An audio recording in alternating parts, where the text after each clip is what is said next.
In the depths of the rainforest, beneath centuries of tangled vines and roots, lie the bones of a civilization that once touched the stars. The Maya builders of stone, masters of time, they built cities that gleamed like jewels beneath the Yucatan sunday.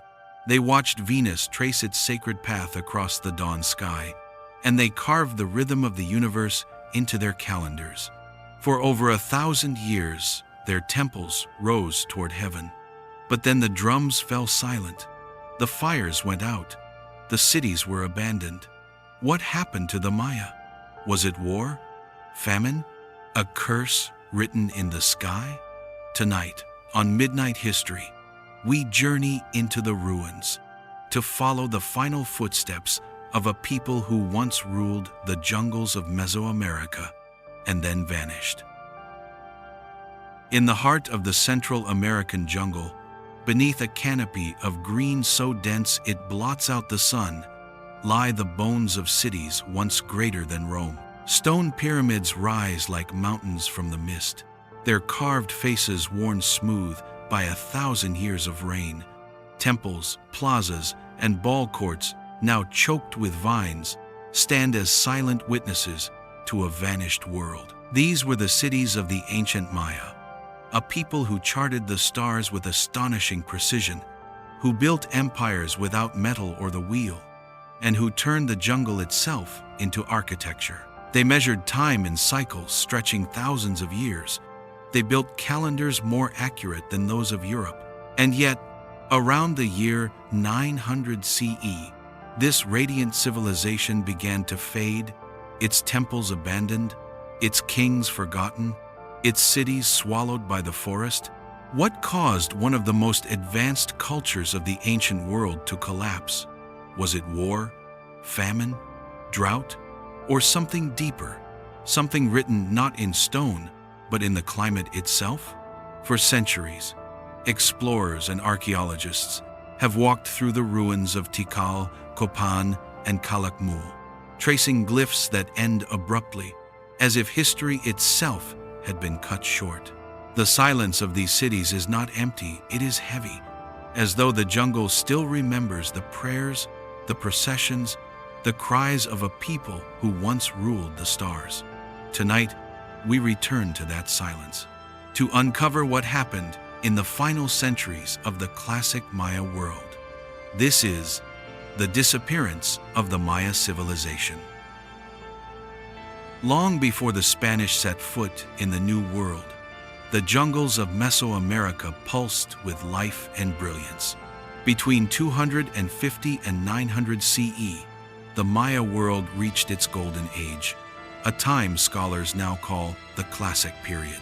Across the vast rainforests of the Yucatan Peninsula, Guatemala, and Belize, cities rose from the green like jewels of stone and fire. From afar, these cities looked like living mountains, pyramids that caught the first light of dawn and the last flame of dusk. But within their walls, the Maya built a world of astonishing sophistication. Every temple, every carving, every courtyard was aligned not by chance, but by the heavens. The Maya did not simply observe the stars, they lived by them. At Chichen Itza, priests watched Venus rise over the horizon and marked the cycles of time. At Tikal, astronomers carved calendars that predicted eclipses centuries in advance. They believed time itself was divine, a force to be measured, honored, and repeated. Each day, each year, each age belonged to a vast cosmic rhythm. Their mathematics was equally remarkable. Without metal, without the wheel, and long before Europe would rediscover the number 0, the Maya had already mastered it. They counted not by tens, but by 20s, and their base 2-0 system allowed them to record dates stretching back millennia. To read a Maya stela, a tall stone pillar etched with hieroglyphs, was to glimpse their understanding of eternity. But the glory of the Maya was not only in numbers and stars, it was also in story. Their hieroglyphic writing, intricate, flowing, carved deep into limestone, told tales of kings and gods, of wars and sacrifices, of dynasties rising and falling, like the constellations above them. The Popol Vuh, their sacred text, spoke of creation itself, of gods who shaped man from corn, of twin heroes who journeyed to the underworld and returned to bring balance to the earth. In their cities, art and faith were one. Murals gleamed, with blues and reds made from minerals and insects, depicting ceremonies where incense curled into the sky and drums echoed through the plazas. Stone masks glared from temple walls, their eyes inlaid with jade and obsidian. And from atop the pyramids, kings dressed as gods gazed out over their domains, living bridges between earth and heaven. Trade routes laced the jungle like veins of power. Jade, obsidian, cacao, feathers of the Quetzal bird all flowed between city-states, each ruled by its own Kuhul Ajah, the Holy Lord.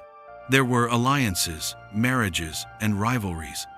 Tikal warred with Calakmul for supremacy, their conflicts recorded not in ink, but in stone. Victories were celebrated with festivals, defeats with blood. For the Maya, sacrifice was not cruelty, it was necessity. Blood was life, and to give it was to sustain the gods, who in turn sustained the world. Kings cut their own flesh in ritual devotion. Captives were offered to the Sunday. Life and death were threads in the same eternal pattern. By the 8th century, the Maya world had reached a zenith unmatched in the Americas. Their cities thrived, their rulers immortalized in monuments, their calendars turning with celestial precision. From the sacred ball courts of Copan to the towering pyramids of Palenque, the civilization glittered like a constellation of stone across the jungle canopy. Yet, even as the drums of celebration echoed through the temples, a shadow had begun to gather. Fields grew tired, rains came late, and the stars, once steady, seemed to mark the turning of an age. The glory of the classic Maya was dazzling, but it was also fragile. Beneath the splendor lay a land stretched thin, and a people whose survival depended on the mercy of the sky. Beneath the grandeur of Maya temples lay a truth as unforgiving as the sun itself. Their land was beautiful, but brittle. The Yucatan Peninsula, that lush green sea of trees and vines, is not what it first appears to be. Beneath the canopy lies limestone, porous, soft, and thirsty. Rivers do not run upon it. They vanish underground, swallowed by the earth, flowing through caverns and hidden passageways like veins beneath the skin of a giant. For the Maya, this meant one thing: water was life, and life was never certain. The rain came only half the year. From June to September, the heavens opened, flooding the land, feeding the maize, the beans, the squash that sustained millions. But when winter came, from January to May, the skies turned hard and empty. The soil cracked, the rivers disappeared, and the jungle fell silent except for the hum of insects. To live in such a place demanded genius, and genius the Maya had in abundance.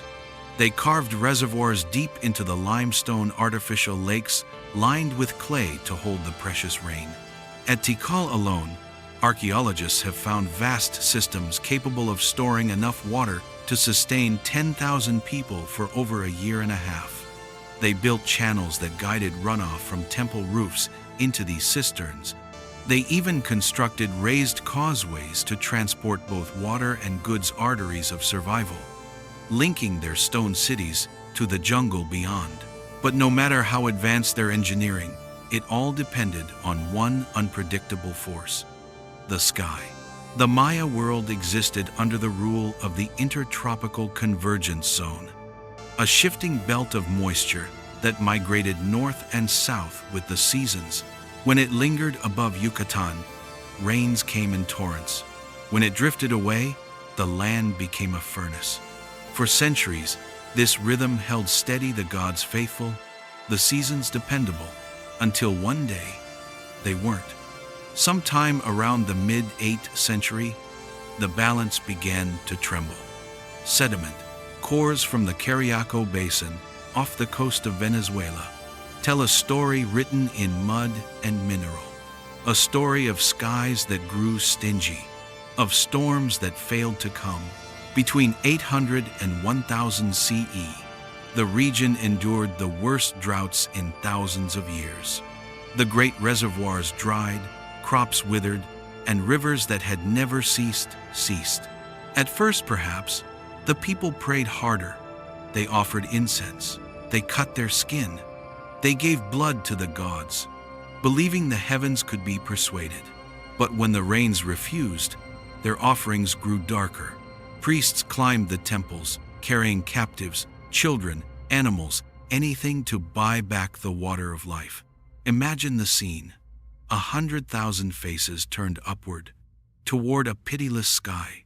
Smoke rising from the altars, the air thick with the scent of copal resin and fear. And still, the rain would not come. For a civilization whose religion, economy, and politics were all bound to the fertility of the earth, this was not just a drought. It was a betrayal by the cosmos itself. The great Maya cities, once sustained by their mastery of nature, were now being undone by it. And the very limestone that had given them their cities bright, soft, easy to carve, now betrayed them, swallowing the last drops of water as the reservoirs turned to dust. They had conquered the stars, but they could not conquer the sky.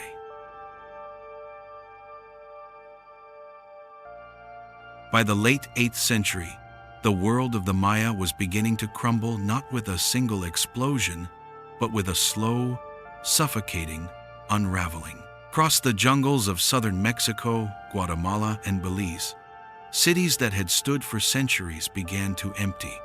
Their great plazas fell silent, their ball courts overgrown. Temples that once echoed with chants and drums now stared into the jungle, hollow and still. At its height, around 750 CE, the classic Maya civilization may have counted more than 10 million souls. They built hundreds of cities, each ruled by divine kings who traced their lineage to the gods. But this world was not united. It was a mosaic of kingdoms, linked by blood, trade, and war. And when the foundation began to shake, that fragmentation became fatal. The droughts struck first, a relentless series of them between 750 and 950 CE, confirmed by geological studies from Yucatan's lakes and from the Cariaco Basin. But the sky was only the beginning. When the rains failed, the soil turned against them. Centuries of farming had already strained the thin tropical earth. The Maya cleared forests for cornfields, stripped hillsides for firewood, and expanded agriculture to feed swelling populations. In times of plenty, this system worked, but when the dry seasons lengthened, the overused soil hardened to dust. Crops failed, famine spread. The people bound by loyalty to divine kings looked upward for salvation. But when their gods remained silent, faith fractured. At first, the kings responded with spectacle and blood. They built new monuments, raised taller temples, and performed elaborate rituals to demonstrate control over the unseen world. More captives were sacrificed, hearts cut out on high platforms, their blood offered to the sun day. The ceremonies grew desperate, echoing the fear of an empire losing its hold on both earth and heaven. Then came the wars. Competition for dwindling resources turned neighbor against neighbor. Dynasties that had ruled for centuries clashed in a frenzy of sieges and betrayals. Inscriptions from sites like Dos Pilas, Naranjo, and Caracol record a cascade of defeats and abandonments. Some cities were burned, others starved into submission. Refugees fled northward, seeking water and safety, carrying tales of death and ruin. By 830 CE, the collapse had become visible. Major capitals like Tikal, Copan, and Palenque saw their last royal monuments. The long count inscriptions, the great carved calendars that had recorded time since creation, simply stopped. It was as if history itself had fallen silent. Archaeologists now believe this was not one single event, but a chain reaction of failure. Drought weakened the crops. Starvation eroded faith. War drained what strength remained. Trade routes broke down. Temples were abandoned. And the sacred order, the bond between the rulers and the divine, was shattered. Even the most powerful cities could not escape. At Copan, in modern Honduras, the final king, Yaxpasaj Chanyopat, watched his people flee as famine closed in. He raised one last monument in 822 CE, a desperate act of defiance, and then nothing. The jungle took the rest. By 900 CE, the heart of the classic Maya world was gone. The cities of the southern lowlands, once bright with art, music, and ceremony, lay in ruin. Populations plummeted. The survivors drifted north toward Yucatan, where new centers like Chichen Itza and Uxmal would rise for a time, echoing the greatness of the past but never matching its soul. It was not an apocalypse, it was exhaustion. A society that had reached the limits of its environment and of itself. In the end, the Maya collapse was not caused by one disaster, but by a convergence of many. Drought, deforestation, overpopulation, warfare, and the erosion of faith intertwined like the vines that now cover their temples. The civilization that once charted the stars and built cities from stone had been undone not by ignorance, but by the delicate balance it had mastered for so long, a balance finally broken.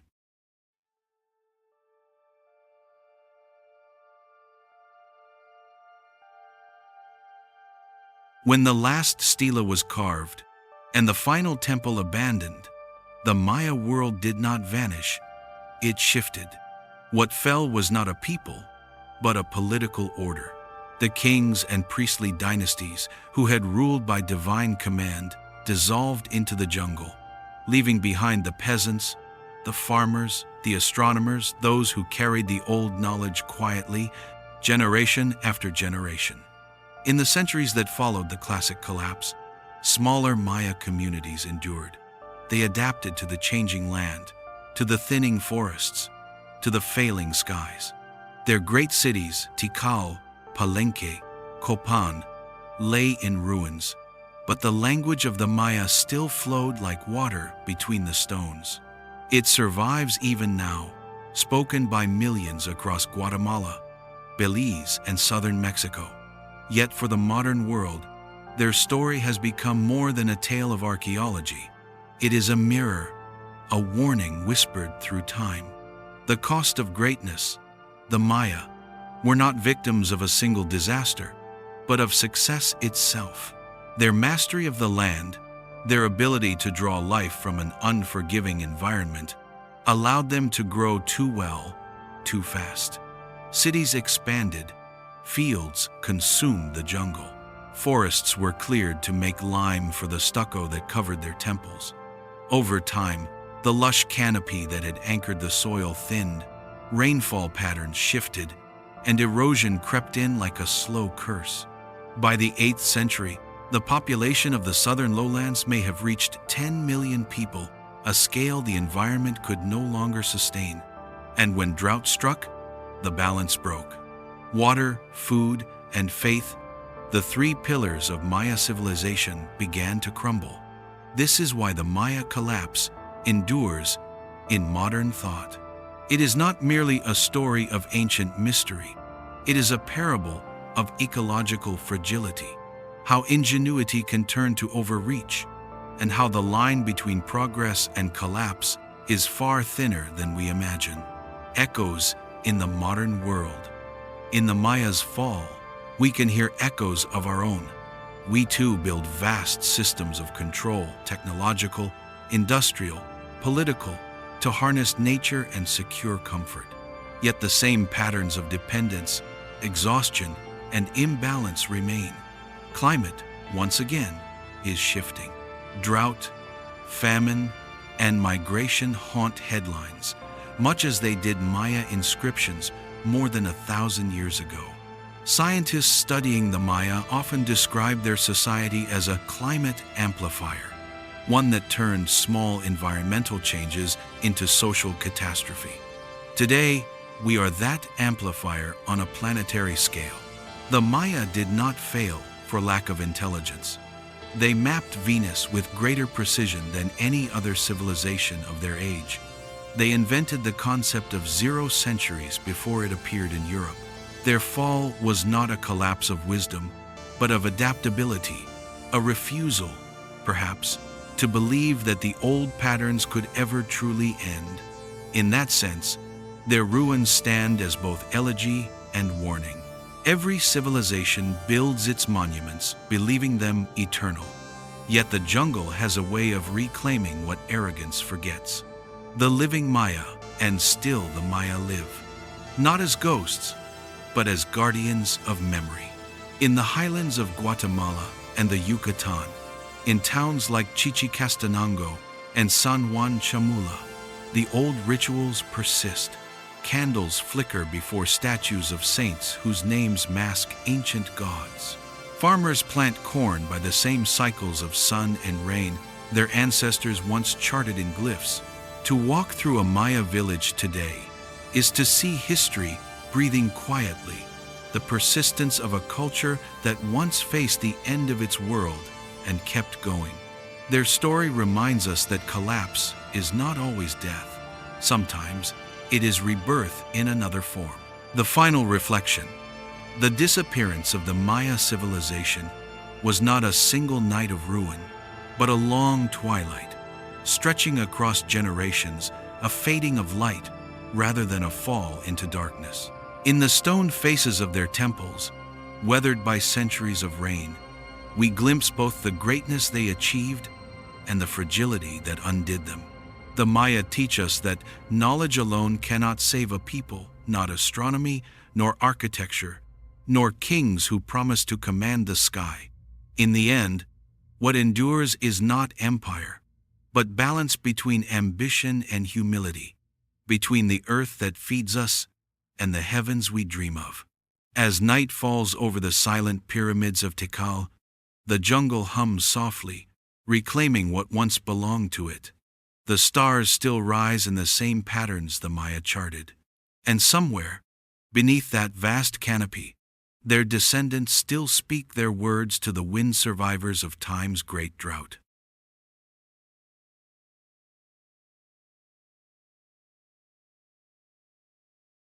When the storms of time passed and the jungle reclaimed its reach, the cities of the Maya settled into a long quiet. Plazas that had once carried the weight of ceremony and rule fell beneath roots and vines. Stairways climbed to empty summits. Carved faces weathered into smooth stone. What ended here was not a single battle or a final night, but a drawn-out retreat of power before drought, hunger, and fragmentation. Yet the Maya did not vanish.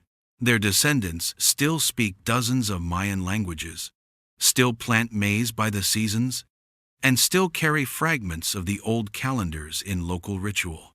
The fallen capitals Tikal, Copan, Palenque are no longer states, but they remain records of engineering shaped around rain, of kingship bound to belief, and of a society that expanded to the limits of its land. Modern science has given the silence a voice.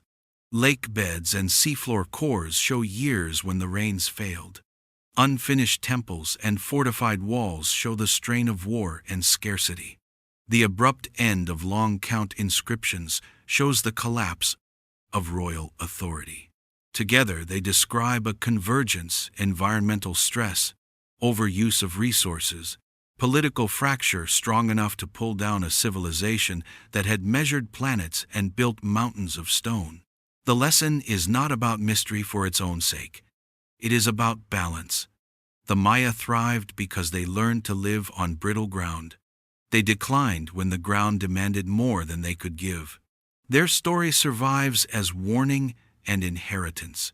Brilliance is possible in difficult places, but resilience is never guaranteed. As night settles over the canopy, the stars still move along the courses the Maya once charted. The temples stand where they have always stood, not as ruins alone, but as reminders. Civilizations rise by solving problems. They fall when the problems change faster than the solutions. Remembering that truth is the surest respect we can pay to the people who built these commanded cities and the clearest mirror we can hold up to ourselves. Good night.